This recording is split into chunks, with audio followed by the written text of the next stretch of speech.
الرحمن الرحیم الحمد للہ رب العالمین صلی اللہ علی محمد وآلہ اجمعین واللعنۃ الدائمۃ علی اعداء محمد وآل محمد اما بعد وفقنا اللہ وإیاکم للعلم والعمل الصالحین انشاءاللہ تعالی۔ گفتگو جو ہے وہ سفیانی کے جرائم کے متعلق چل رہی ہے، جو حتمی علامات میں سے دوسری علامت ہے، اور یہاں پہ مصنف روایات اہل بیت علیہ السلام کو بیان کر رہے ہیں۔ ایک اور روایت مصنف بیان کرتے ہیں کہ محمد بن مسلم نے امام باقر علیہ السلام سے اس روایت کو نقل کیا ہے کہ انہو قال السفیانی احمر اشقر ازرق، کہ سفیانی جو ہے وہ سرخ رنگ کا ہوگا، اشقر اس کے سنہرے بال ہوں گے، ازرق اور اس کی جو آنکھیں ہیں وہ نیلی ہوں گی۔ لم یعبد اللہ قط، اس نے کبھی بھی اللہ کی عبادت نہیں کی ہوگی۔ ولم یرا مکہ والمدینہ قط، اور مکہ اور مدینہ کو اس نے کبھی بھی نہیں دیکھا ہوگا۔ یقول، اور یہ ایک جملہ کہہ رہا ہوگا کہ یا رب ساری والنار، یا رب ساری والنار، کہ اے میرا رب میرا بدلہ اور جہنم، یعنی اگرچہ میں جہنم میں جا رہا ہوں لیکن میرا بدلہ جو ہے وہ پورا کر دے، اے میرے رب میرا بدلہ اور جہنم۔ اس کے اوپر مصنف یہ تبصرہ کرتے ہیں کہ یہاں پہ اس کا جو مقصود ہے اپنا انتقام اور بدلہ لینے کا، کہ سید ہاشمی جو اس سے پہلے جو ہے وہ نکلا تھا اور اس نے بہت سارے بنی امیہ کو جو ہے وہ قتل کیا تھا، تو یہ جو ہے وہ چاہتا ہے کہ یہ جو بنی امیہ کو قتل کیا گیا ہے تو میں اس کا جو ہے وہ بدلہ بنی ہاشم سے لوں، اور جو اہل بیت کے چاہنے والے ہیں ان کو قتل کر کے اس کا بدلہ لوں۔ اور یہاں پہ مصنف کہتے ہیں خود اہل سنت کی کتب میں سید ہاشمی کے متعلق روایات موجود ہیں کہ جو بنی امیہ کو قتل کرے گا، اور یہاں پہ جو صحیح بخاری والے ہیں ان کے جو استاد ہیں نعیم بن حماد، اس نے جو ہے وہ اپنی کتاب الفتن میں جو ہے وہ روایت نقل کی ہے ابی قبیل سے، کہ وہ یہ کہتا ہے کہ یملک رجل من بنی ہاشم، کہ بنی ہاشم میں سے ایک بندہ جو ہے وہ بادشاہ بن جائے گا، فیقتل بنی امیہ، وہ بنی امیہ کو قتل کرے گا، فلا یبقى منہم الا الیسیر، بنی امیہ کے بہت تھوڑے لوگ بچ جائیں گے، ولا یقتل غیرہم، یہ بنی امیہ کے علاوہ کسی اور کو قتل نہیں کرے گا۔ اور پھر اس کے بعد ثم یخرج رجل من بنی امیہ، پھر بنی امیہ کا ایک بندہ نکلے گا، یہ سفیانی، فیقتل بکل رجل رجلین، یہ پھر ایک مرد کے بدلے میں دو کو جو ہے وہ قتل کرے گا، یہاں تک کہ لا یبقى الا النساء، فقط خواتین بچ جائیں گی، ثم یخرج المہدی، پھر اس کے بعد جو ہے وہ مہدی خروج فرمائیں گے۔ اور اسی طریقے سے ابی قبیل نے یہ روایت بھی کی ہے کہ سفیانی جو ہے وہ ایک مدینہ میں لشکر بھیجے گا، اور فیأمر بقتل کل من کان فیہا من بنی ہاشم حتی الحبالہ، تو یہ حکم دے گا کہ بنی ہاشم کے جتنے بھی افراد ہیں ان کو قتل کیا جائے، حتی الحبالہ، حتیٰ کہ وہ خواتین جو حاملہ ہیں بنی ہاشم سے تعلق رکھتی ہیں ان کو بھی قتل کیا جائے۔ وذالک لما صنع الہاشمی، یہ اس وجہ سے ہے کہ جو ہاشمی کہ جس کا مشرق سے جو ہے وہ خروج ہوا تھا، اس نے جو کام کیا تھا، اور اس نے یہ کہا تھا کہ یہ جو ساری کے ساری آزمائش اور میرے اصحاب کا جو قتل ہے یہ فقط بنی امیہ نے کیا ہے، تو اسی وجہ سے اس نے حکم دیا تھا کہ تمام بنی امیہ کو جو ہے وہ قتل کر دیا جائے، حتی لا یعرف بالمدینہ منہم احد، حتیٰ کہ مدینہ میں کوئی بنی امیہ کا بندہ باقی نہیں رہا تھا، اور سارے کے سارے وہاں سے فرار کر گئے تھے صحراؤں میں، پہاڑوں پہ اور مکہ کی طرف، اور ان میں سے کوئی بندہ بھی جو ہے وہ ایسا نہیں تھا کہ جو خوف کی حالت میں نہ ہو، ہر ایک کو جو ہے وہ اس نے شدید طریقے سے قتل کیا تھا۔ تو یہ جو سفیانی آئے گا اس کا ایک نعرہ یہ بھی ہوگا کہ چونکہ جو بنی امیہ کو قتل کیا گیا ہے تو میں اس کا جو ہے وہ بدلہ لے رہا ہوں۔ اس کے بعد مصنف کہتے ہیں کہ یہ جتنی بھی احادیث سفیانی کے متعلق ہم ذکر کر رہے ہیں یہ اللہ کے رسول اور اہل بیت علیہ السلام سے جو نقل کی گئی ہیں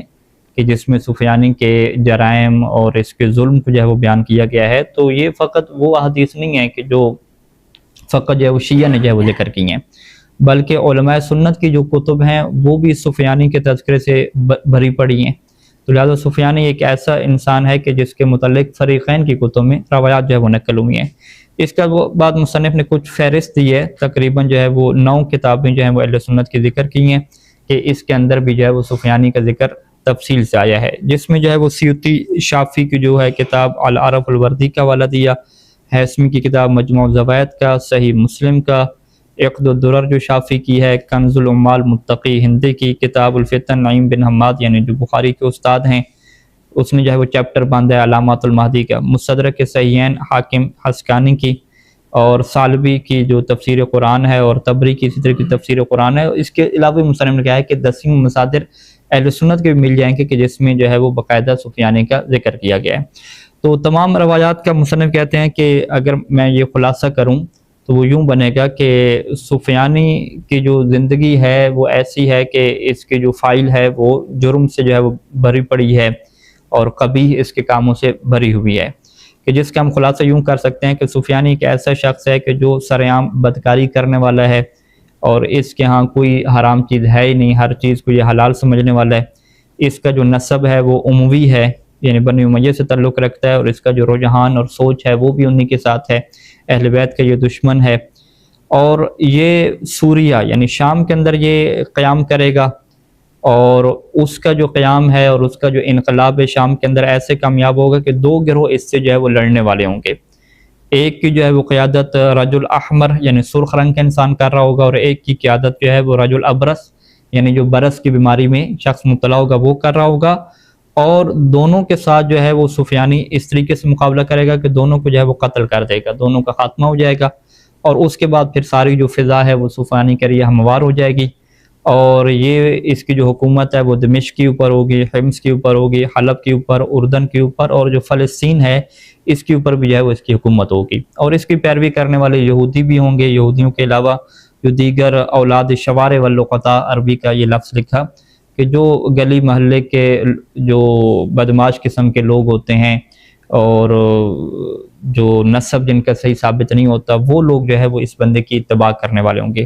کل ذالک فی خلال 6 اشہر، یہ سارا جو کام ہے وہ 6 مہینے کے اندر ہوگا، یعنی 6 مہینے کے اندر یہ اپنی جو حکومت ہے وہ ان علاقوں میں بنا لے گا.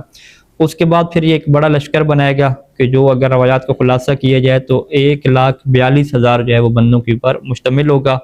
اور اس لشکر کے وہ 2 حصے کرے گا، ایک کو وہ مدینہ بھیجے گا اور ایک کو وہ عراق بھیجے گا. اور جو مدینہ لشکر بھیجے گا وہ 1,20,000 افراد نہیں، بلکہ ہاں مدینہ جو ہے وہ تھوڑا لشکر بھیجے گا، وہ 12,000 جو ہے وہ افراد کے اوپر مشتمل ہوگا. 12,000 جو مدینہ لشکر بھیجنے کا اس کا مقصد یہ ہوگا کہ اس کو خبر ملے گی کہ مدینہ کے اندر جو ہے وہ امام مہدی علیہ السلام موجود ہیں،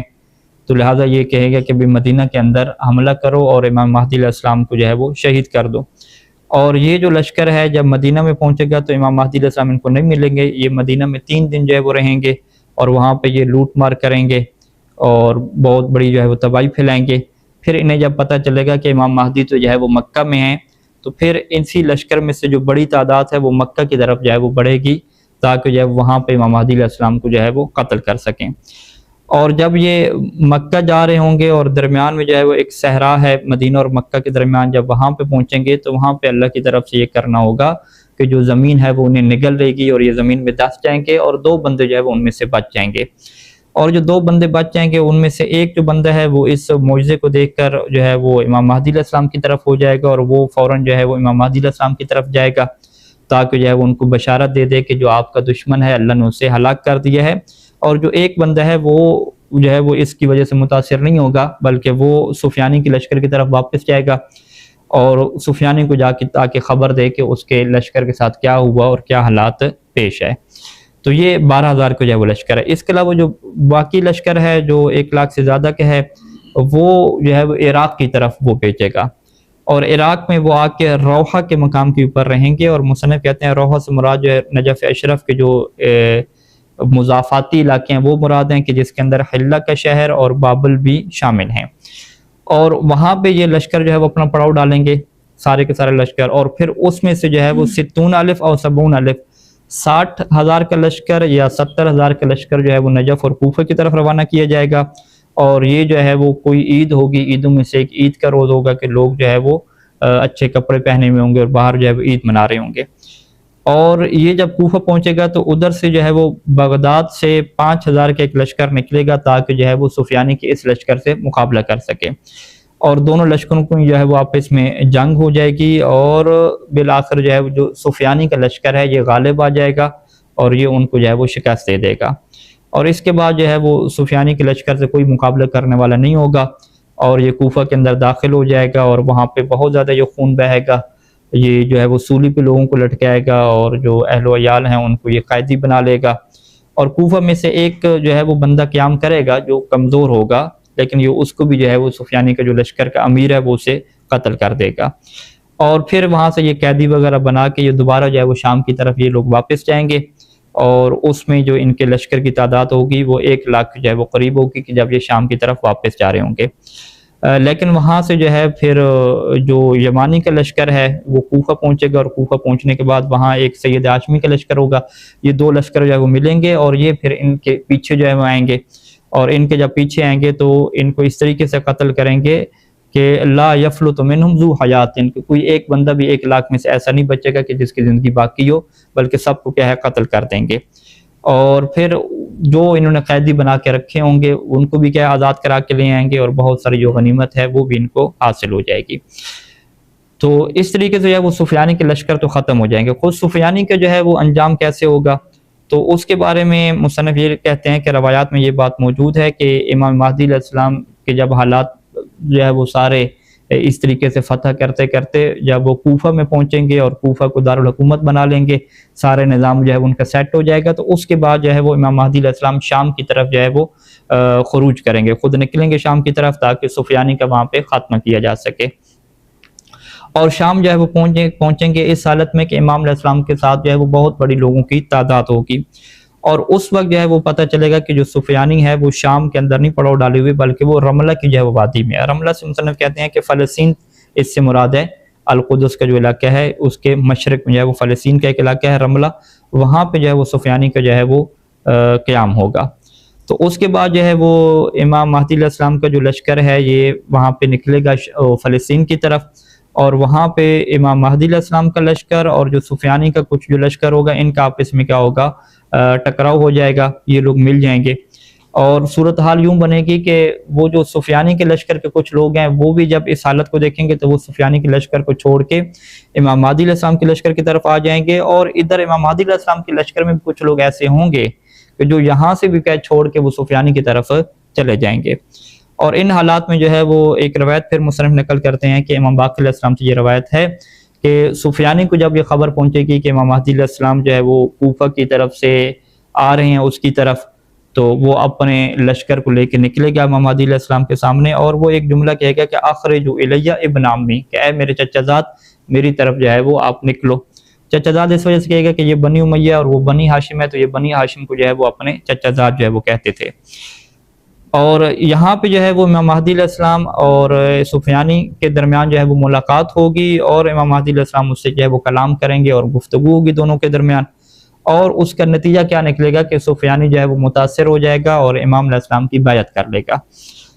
اور پھر سفیانی جو ہے وہ اپنے لوگوں کے پاس واپس جائے گا، تو لوگ کہیں گے کہ ہاں بھی تم نے کیا کیا، تو یہ کہے گا کہ اسلم تو و بایعت، کہ میں نے جو ہے وہ امام کی بات مان لی ہے اور میں نے ان کی بیعت کر لی ہے۔ تو اس وقت جو ہے وہ اس کے لشکر والے اس کے خلاف ہو جائیں گے اور اسے کہیں گے قبح اللہ رأیک، کہ اللہ تمہاری رائے کو برا قرار دے، تم نے برا فیصلہ کیا ہے، تم تو ایسے خلیفہ تھے کہ متبوع ہو، تمہاری تو ہر کوئی پیروی کرنے کو تیار ہے، اور اب تم جو ہے وہ امام کے تابع بن کے آگے ہو، اور یہاں سے پھر جو ہے وہ سفیانی کو جو ہے وہ گمراہ کر دیا جائے گا، اور سفیانی جب یہ دیکھے گا کہ سارا لشکر میرے ساتھ ہے، بہت سارے لوگ میرے ساتھ ہیں، تو یہ پھر جو ہے وہ امام کی بیعت کو توڑ دے گا اور اعلان کر دے گا کہ ہم جو ہے وہ امام سے جنگ کریں گے، اور پھر جب صبح ہوگی تو یہ اپنے لشکر کو لے کے نکلے گا، اور یوں امام مہدی علیہ السلام کا لشکر اور اس کے لشکر کے درمیان جو ہے وہاں پہ جنگ ہو جائے گی، اور وَإِنَّ اللَّهَ تَعَالَى يُنْصِرُ الْإِمَامَ مہدی علیہ السلام وَصَحْبُ عَلَيْهِمْ فَيَقْتُلُونَهُمْ حَتَّى يَفْنُوهُمْ، تو اللہ تعالیٰ جو ہے امام مہدی علیہ السلام اور ان کے لشکر کو، ان کے اصحاب کو جو ہے وہ فتح یابی دے گا، اور وہ ان کو جو ہے وہ قتل کر دیں گے۔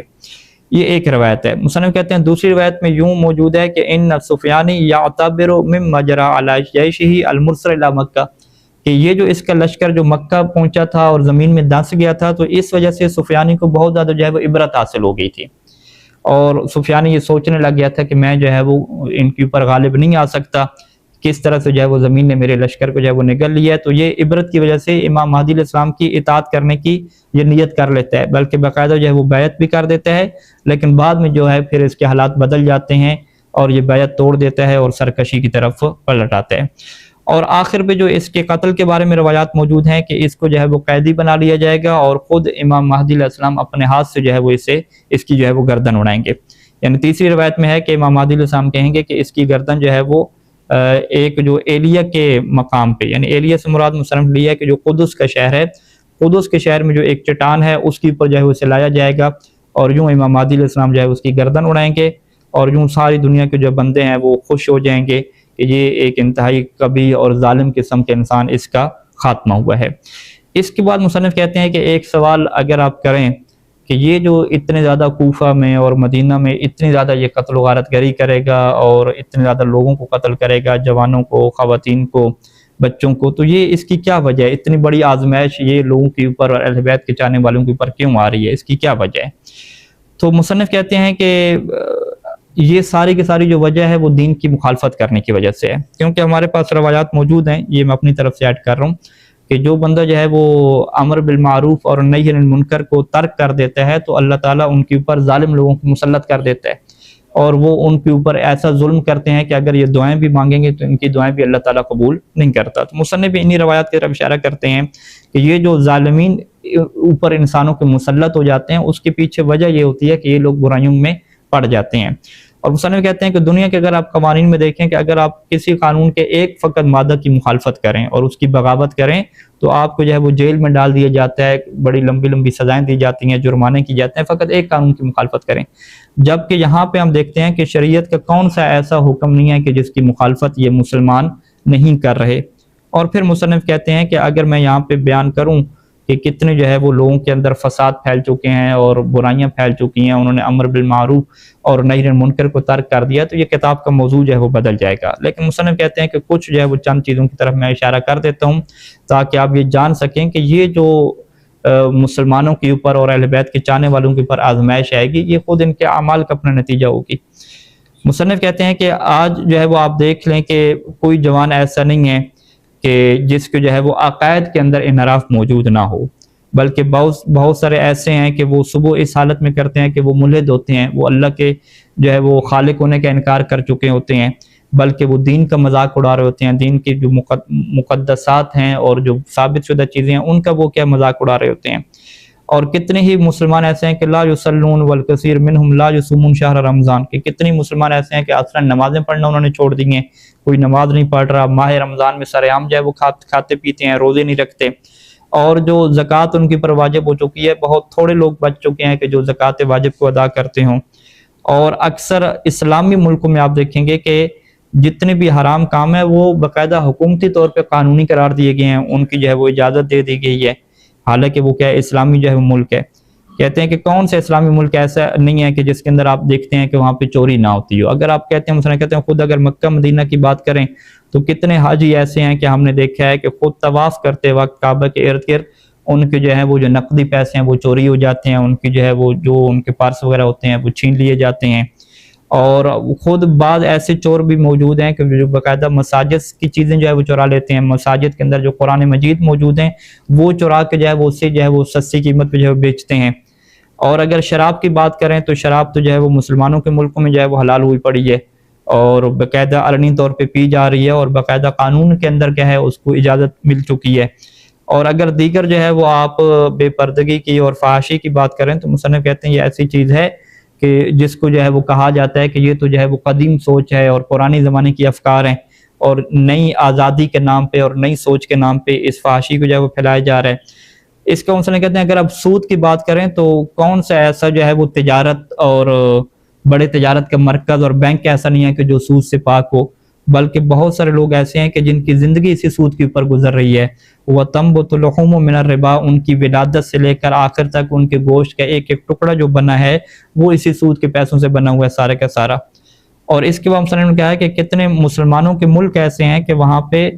کفار کے ملکوں سے جو ہے وہ گوشت آتا ہے پیک ہو کر، المثلجہ والمعلبہ، جو پیکٹ میں بند ہوتا ہے اور وہ مثلج ہوتا ہے یعنی جو برف کی شکل میں ہوتا ہے، اور یہ لوگ جو ہے وہ لے کے کھا رہے ہوتے ہیں۔ کیونکہ یہاں پہ ایک فقہی مسئلہ بھی موجود ہے کہ کفار کے ملک سے جو گوشت آتا ہے چاہے اس کے اوپر لکھا وہ بھی ہو یہ حلال ہے، پھر بھی جو ہے اسے کھانا جائز نہیں ہوتا، کیونکہ یہاں پہ جو امارات تزکیہ ہیں ان میں سے یہ نہیں ہے کہ ایک پیکٹ کے اوپر لکھ دیا جائے کہ یہ حلال ہے، بلکہ اس میں شرط ہے کہ یا مسلمان سے لیا جائے یا مسلمانوں کے بازار سے لیا جائے۔ جو کفار کے ملک سے آئے گا وہ چاہے اس کے اوپر حلال لکھا ہوا ہے اس سے جو ہے وہ نہیں کھا سکتے، اس کی کوئی حیثیت نہیں ہے۔ تو مصنف کہتے ہیں کہ یہ تو مسلمان بس یہ کفار کے ملکوں سے اتنا گوشت آ رہا ہے، پیک شدہ ڈبے آ رہے ہیں، سارے کے سارے کھا رہے ہیں حلال سمجھ کے۔ اور مصنف کہتے ہیں کہ اس کے علاوہ آپ دیکھیں کہ خود دین اور مذہب اور اس کے مقدسات کو سر عام جو ہے وہ برا بلا بھی کہا جا رہا ہے کہ یہ ایسی چیزیں ہیں کہ انسان جو ہے وہ ان کو ذکر کرتے ہوئے جو ہے وہ شرما جائے، کہ یہ جو ہے وہ مسلمانوں کے حالات ہیں۔ اور پھر مصنف کہتے ہیں کہ اتنی جو ہے وہ سیاسی تنظیمیں ایسی ہیں اور سیاسی گروہ ایسے ہیں کہ جن کا کوئی دین سے تعلق نہیں ہے، وہ جو ہے وہ ہمارے نوجوانوں کے اوپر حکومت کر رہی ہیں اور باقاعدہ اپنے عمل سے یا اپنے اقوال سے جو دین کے مقدسات ہیں اس کی جو ہے وہ توہین کر رہی ہیں۔ اور کتنے ہی لوگوں کے ہاں جو ہے وہ اصلاً گناہ نہیں رہے اور اس کی کوئی اہمیت تک نہیں ہوتی، سر عام جو ہے وہ گناہ کرتے ہیں، اس گناہ کو گناہ ہی نہیں سمجھا جاتا۔ اور اس کو مصنف کہتے ہیں کہ آپ اگر معاصی کی ایک ڈکشنری بنائیں، قاموس بنائیں، کوئی ایسا گناہ نہیں ہے کہ جسے آپ مسلمانوں کے ہاں نہیں پائیں گے۔ مسلمانوں کے ہاں ہر قسم کا گناہ کیا رائج ہو چکا ہے۔ یہ مسلمانوں کے حالات ہیں، اور اگر غیر مسلمین کا حالات دیکھیں تو مصنف نے کہا کہ وہ تو انسانیت سے بھی گر گئے ہیں، ان کے ہاں تو بالکل جانوروں جیسے حالات بن چکے ہیں۔ تو ان جب حالات میں اگر مسلمانوں کے اور غیر مسلمانوں کے یہ حالات دیکھیں گے اور وہاں پہ دین کی تبلیغ کے آپ حالات دیکھیں گے کہ اصلاً جو ہے وہ برائیوں سے روکنا چھوڑ دیا گیا، احکام کے بارے میں اہمیت دلانا چھوڑ دیا گیا، تو کیا یہ جو ہے وہ اس بات کے مستحق نہیں ہے کہ ان کے اوپر جو ہے وہ اس طرح کی اللہ کی طرف سے آزمائش آئے اور ان کے اوپر ایسے لوگ مسلط ہو جائیں جو ان کے اوپر جو ہے وہ ظلم کرنے والے ہوں؟ تو مسلمان اس کے بعد مصنف تبصرہ کرتے ہیں کہ انہو یستحق ھذا واکثر من ھذا والعذاب الآخرۃ اخذہ، کہ یہ تو اس سے زیادہ جو ہے وہ عذاب کے مستحق ہیں، اس طرح کے جو ہے وہ حالات ہو چکے ہیں۔